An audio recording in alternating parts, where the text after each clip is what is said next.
I don't think people have any idea what's really happening in Gaza and why it is happening. A few weeks ago, right before this war in Gaza ignites, Netanyahu goes to the United Nations General Assembly and he holds up this map and declares his plan for a new Middle East. And people are going, what is this stupid line this guy's drawing with a red marker? What it is an economic corridor that stretches all the way from India to the United Arab Emirates, into Saudi Arabia, into Jordan, Israel, and then finally to the entire European continent. I mean, the United States at this point, seeing their influence starting to fade, seeing the relevance of the dollar recede after they stole $300 billion from Russia. You have all these spooks in Washington and Tel Aviv, running around desperately trying to counter BRICS and counter China's new Silk Road. And this is their answer. This is a rival to the new Silk Road. Remember, the ancient Silk Road is the largest, most important trade route in human history. This thing is enormous. It stretches all the way from China to Syria to the Mediterranean Sea. The Chinese know how important this thing is and they want to revive it. It is the future of world economics, trade, and politics. Within the span of a few weeks, Iran and Iraq have signed a railway deal. So now you have a rail link for the new Silk Road. And President Assad of Syria, who the West have been trying to isolate for over a decade, is now visiting China, the world's largest economy, and signing a strategic partnership. This is pivotal. So now the new Silk Road has rail access all the way to the Mediterranean Sea through Syria's port in Latakia. So not just land, but maritime trade. This is crucial. And as enormous and important as all of this is just one aspect. This is just one aspect. You still have the gas. How can we talk about the Middle East without talking about gas and oil? When the US instigated the Maidan coup in 2014, that wasn't just about NATO expansion and encirclement of Russia. This was about surrounding, controlling, and cutting off Russian gas to Europe. Russia is the country with the largest proven reserves of natural gas. Control Ukraine, and you control the pipelines that feed and supply Russian gas to Europe. For decades, you've had US politicians, Republican and Democrat, from every administration, openly saying on camera, we don't want Nord Stream. There will be no longer a Nord Stream 2. We will bring an end to it. You want to have pipelines that don't go through Ukraine and Russia. For years, we've tried to get the Europeans to be interested in different pipeline routes. It's time to do that. You want to depend more on the North American energy platform, the tremendous bounty of oil and gas that we're finding in North America. Lo and behold, Nord Stream 1 and 2 are blown up. I mean, this is without question the most egregious, the largest terrorist attack on European infrastructure in modern history. There are only 3 countries on this planet that can pull this off. They are Russia, Britain, and the United States. And let me tell you, it was not Russia. You combine that with the sanction packages from the European Union, banning Russian oil and gas. I mean, talk about shooting yourself in the foot. So now there's no more Russian gas coming into Europe. And just like that, the United States have achieved a long-standing foreign policy objective. Now, the only other country with enormous gas reserves, the second largest in the world, is Iran.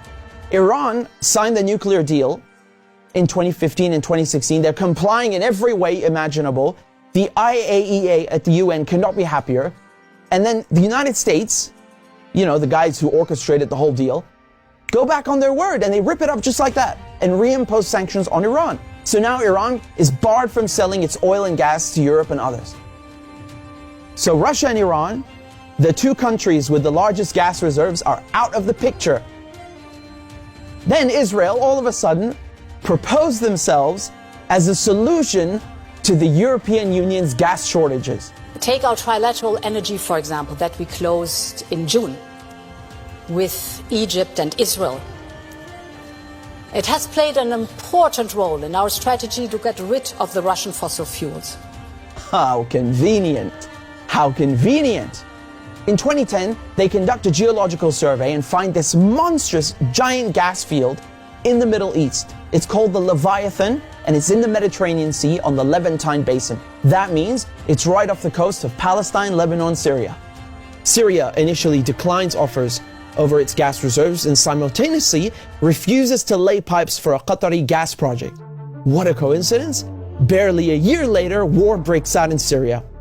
And who's funding it? Qatar and Israel and the United States are just some of the parties funding and running this war to overthrow the government in Damascus. Today, the United States control 1/3 of Syria. They control all of Syria's oil fields, and Israel is bombing Syria's most vital port, Latakia, on a regular basis. So they're cutting off all the oil revenue and destroying, crippling any maritime activity, such as trade, such as gas exploration.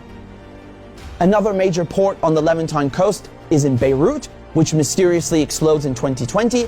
And so Israel, proposing itself as a solution to Europe's gas shortages, shows up with an FPSO, this enormous gas extraction vessel, and tries stealing gas from Lebanon's Karish gas field. And, this reignites a huge maritime border dispute.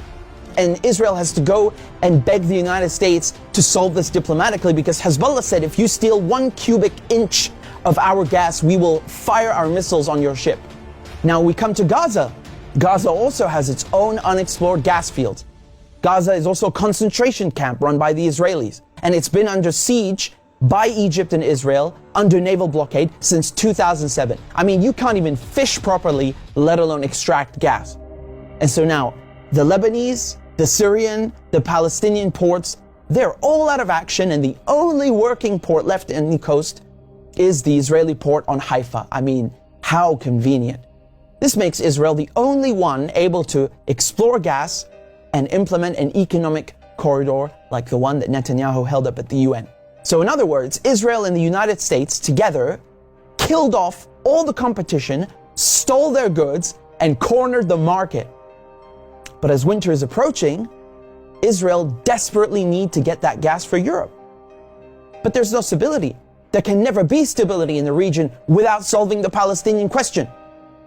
And so when Netanyahu shows up at the UN with his brilliant plan, the Israelis thought, oh, it's a done deal. They'll just get Saudi Arabia to normalize ties and thereby extinguish the Palestinian issue once and for all. And that is precisely why they are in Gaza slaughtering Palestinians like crazy, like they're in berserker mode. Israel has bombed Gaza before, but this surpasses anything we've ever seen, which is truly saying something. I mean, this is unhinged, calling people human animals and massacring them. Israel is just hoping the Palestinians will run away in fear into the desert. They've literally said this. They want to put them in the desert. They want people in Gaza to go to the Sinai desert and push the people in the West Bank into Jordan. This is genocide and ethnic cleansing without question. But it also has economic and geopolitical implications.